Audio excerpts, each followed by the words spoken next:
Welcome to Leaders and Laggards.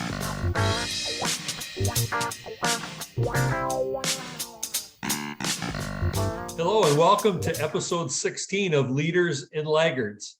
I'm Jeff Custer and I'm joined here with Dave Swenson and Ken Riches. Hi guys, good to have you back. Yeah, good to see you guys. We're going to spend some time tonight talking about teams, and kind of the theme that I wanted to go with, and we can see where we end up, is what are some tools and tricks and techniques that you guys have really found effective and useful to help a new team get off to a good start. I just think that, we've talked leadership all the time, and probably as simple and basic as it is, when you start talking leadership, it implies that there's some kind of a group of people that somebody's leading. And, one of the things I like to say, is all teams are groups, but not all groups are teams. And, we want to help people that are watching as leaders. How do they get better at that? So I've got a couple of questions for us to run through today. And I'm really excited to get your guys' insight on these things. So we'll start. The first question I have is what are common things that you guys have seen that really cause new teams? So I'm talking about like a team with a new leader, maybe some new members. What causes teams to trip up? And so Dave, why don't you kick us off? Yeah, happy to try. So a few things that I've seen that really trip teams up is, first and foremost, sometimes the leader or the folks in the leadership position don't realize that they aren't necessarily the team, they are part of the team, right? So being the leader is great, but you are not the team. You need to be part of the team. Yeah. So some realization around that point. Communication almost seems like an easy one, but it really is important for teams. When we don't communicate well, when we don't understand how to communicate and expectations of communicating with others, that can be a tremendous stressor for a team.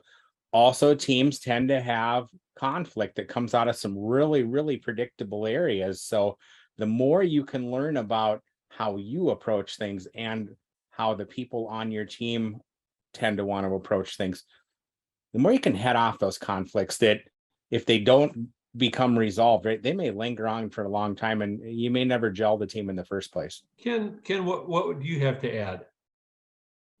I think that sometimes the teams are not working to a common goal. And so that can be really make it a challenge. And especially in organizations that are more functional in nature, then they're kind of like a matrix organization, then there may be unclear priorities between what they're doing on a daily basis versus what is expected from the team or for the project. Not having good working relationships, and I think that's where when you get together, that going through some type of a team building exercise can be really important. And one of the things that has always been kind of a core value for me in working with teams is having fun. And if you're not having fun, then it can really make the team dynamic kind of a downer. Yeah, when I think of this, you guys bring up some excellent points. I think about teams, a couple different things. That people on the team, including the leader, really need to understand the what and why of the team. Why does the team exist? What are they trying to accomplish? And then they also need to understand kind of the how. So if we choose this destination, how are we going to get there? And if you fail at either one of those things, you're going to probably get stuck or trip up. And I like to think of it this way, kind of the what and why of a team is kind of like the gas. Think about a motor, and if you don't have any gas, you're not going anywhere. And so you need gas in the motor to get where you're going. But you guys know if you've got gas in that motor and you start going, but you don't have any oil, you're not going to get very far. And I always think of the oil as Yeah. kind of that why or the how of the team. How are we going to do it? How can, like you were talking about, how are the relationships going to work? So you have to have the oil, and you also have to have the gas. If you have an engine full of oil but no gas, you're not going anywhere. So you really have to have both those components if you're going to be successful in it. And to me, it's the what, why, and how of a team. And the other analogy I like using is, I think especially when new teams form, there's a lot of questions. Everybody has questions, whether they ever ask them or not, they have them. And one question I think of a lifeboat. And I think a new team member and a new team wants to know, am I in the boat or not? And they won't ever ask that. They might not really think of it that way, but they're probably thinking of it in some way. And a leader really needs to figure out, how do you answer maybe those unasked questions to help the team move forward? So I think some of those things are the things I see where leaders trip up, where teams trip up, is there's all these unanswered questions that people have, and they don't bring them out and address them. Question number 2, how do you think leaders can have a significant positive impact on getting the team going? See, the team's new, or maybe the team's stuck. How does a leader, what do they do, Ken, to get things going? Yeah, one of the things that I found has been successful is I try and meet one-on-one with each of the team members and figure out what their objectives, their motivations, and their concerns are, and listen and show that you care. I think part of it is understanding and asking, what do you think is working within the group? What do you think is not working within the group? And trying to get that input. And I kind of have over the years developed a kind of an interview template I use for this. And it's, what family, work history, hobbies, and aspirations. Yeah, that's good stuff. Deep relationships will go a long way. Yeah. How about you, Dave? Yep. If you're a leader and you really curiosity, and that should probably start with who you are. How do you fit into the team? Who else is on the team with you? And break it down to the individual level, because we are not all the same. We don't all have the same aspirations. We don't all have the same expectations. So figure out who it is on the team with you, and realize that building those relationships are really the key to, or the foundation of good leadership. That being said, learn how to cast vision, right? People need to know what it is we're trying to get accomplished. If we're confused about what A, we're trying to get done, or B, how we are proceeding towards those goals, idle minds, right? Might make things up. So make sure that everybody knows what it is that they're doing. Don't be afraid to apply some feedback. Let people know how they're doing, what needs to be, reinforced, and what needs to be corrected. But curiosity, that's where it all starts. What I would add is, I think it's just an awareness of a leader that there's these team dynamics going on, and the things that you guys have brought up and talked about, that there may be these tensions, there may be relationships that need to be built. There's work to be done to identify where the team's at, how to move them forward. If a leader doesn't recognize that, none of it's going to happen, because they're the ones that are going to drive the things that you talked about. And we're going to get into talking about tools that you guys like to use, but one of the tools I like are the stages of team development. And I think you guys are familiar with that. The forming, storming, norming, and performing. If you dig into the details of that, a leader really needs to have a good grasp on where that team is at and what things need to be addressed to move them to performing. Because I think there's a high risk that they get stuck somewhere along the way. And if a leader doesn't recognize that, they'll stay stuck, and it'll be a really big challenge for them. So question 3, as you guys have worked on this over the years, what tools do you like to use when you've helped teams get up and running, or if they get stuck some of the problems we've talked about so far, Dave, what things do you like to do to help a team and a leader move forward? So two things that I like to do to help teams and or leaders, organizations move forward is almost regardless of whether it's a new team or not, but specifically if we were talking about a new team, I'm going to run them through a team building process. I really like a 10 session process that I've been working on for a handful of years, where we start to understand who we are, the individuals are on our team, how we best communicate with each other, how we handle projects, expectations that we have of one another, and maybe where are some gaps on the team. So I like to run them through that process. The other side of it, though, is really since 2020, I've been working with organizations on leading effective discussions. Because if you think about the amount of discussions that happen within any organization or on a team on an everyday basis, we tend to think that how we want to be communicated with is the most effective way. And again, you got to realize that there's individuals on your team and you need to be able to communicate and connect with everyone so we have a shared understanding of what it is we're trying to get accomplished. So those two things. Ken, how about your thoughts? Yeah, to me, I really look at it that there's kind of two distinct types of teams that I've been involved with. One is if you go into an organization and you're become a functional manager and have a group. The other is where I've done a lot of project teams.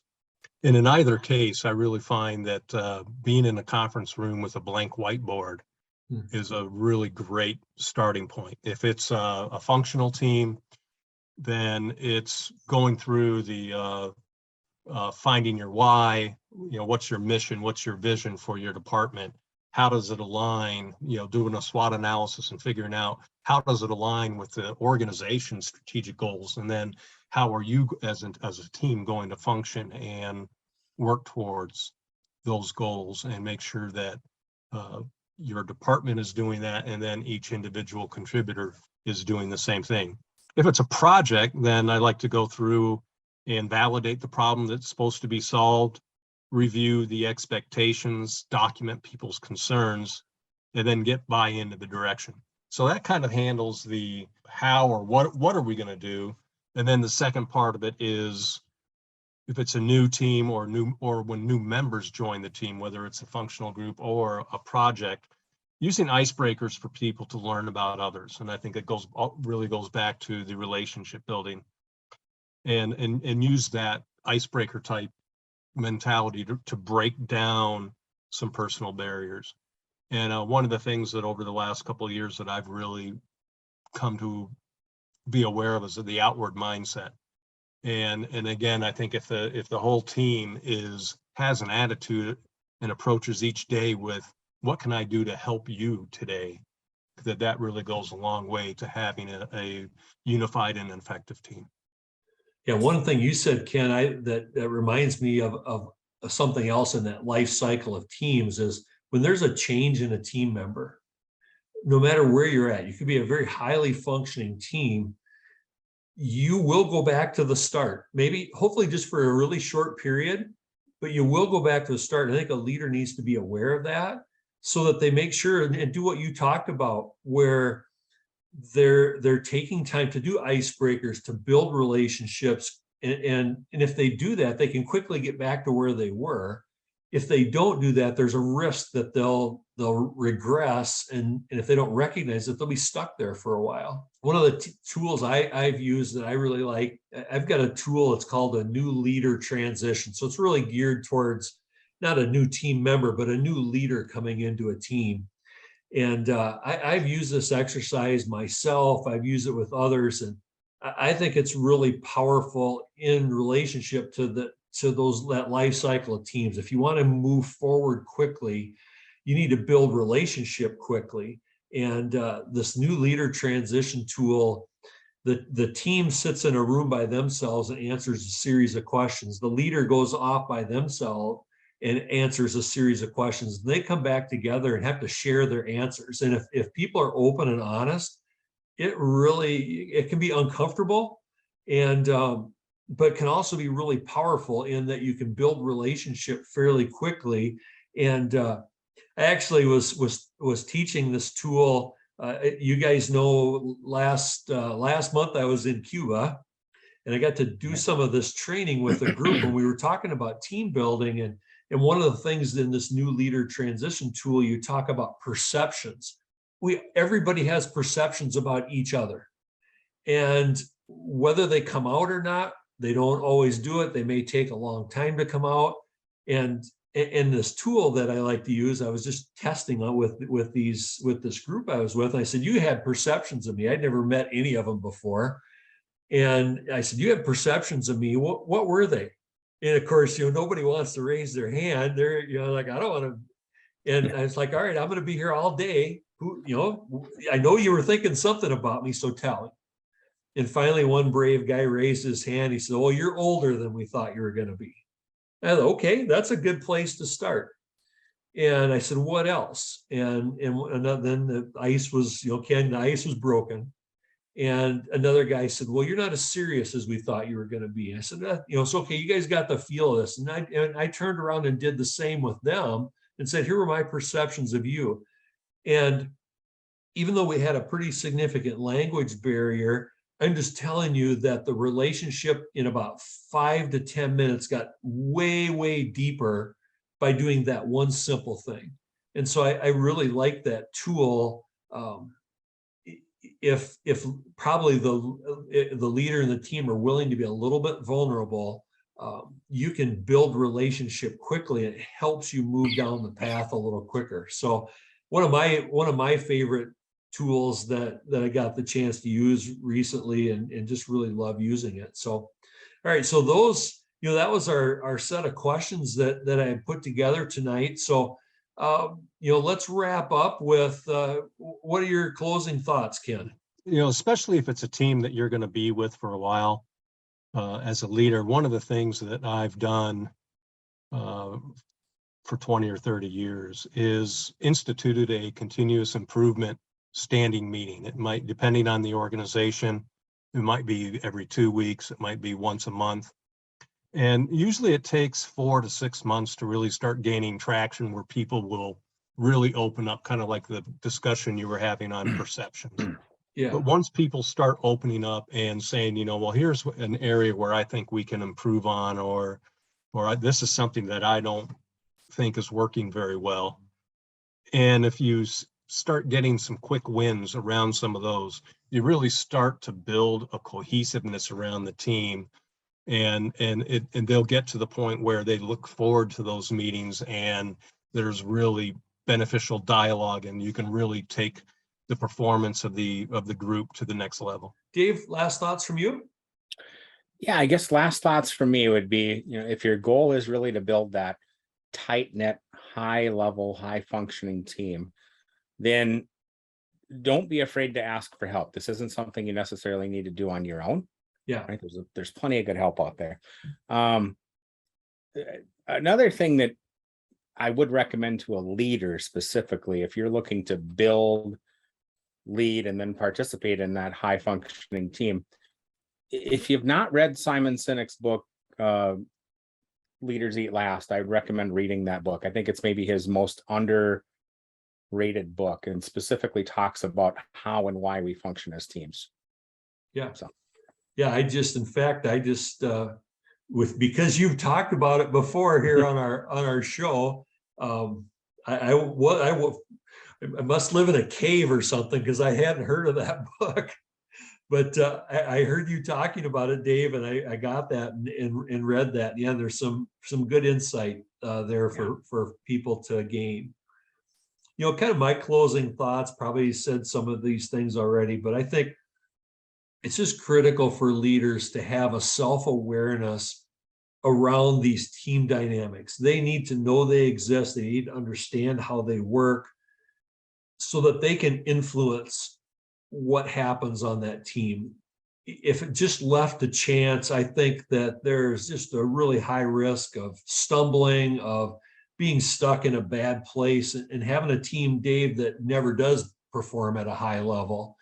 And, right. There's, books written about that, the 5 dysfunctions of a team, and, those teams that get stuck. And leaders have that responsibility to be aware of those things so that they aren't getting stuck. And if they do, like you said, maybe they need to get some help. They don't have to know it all, Right.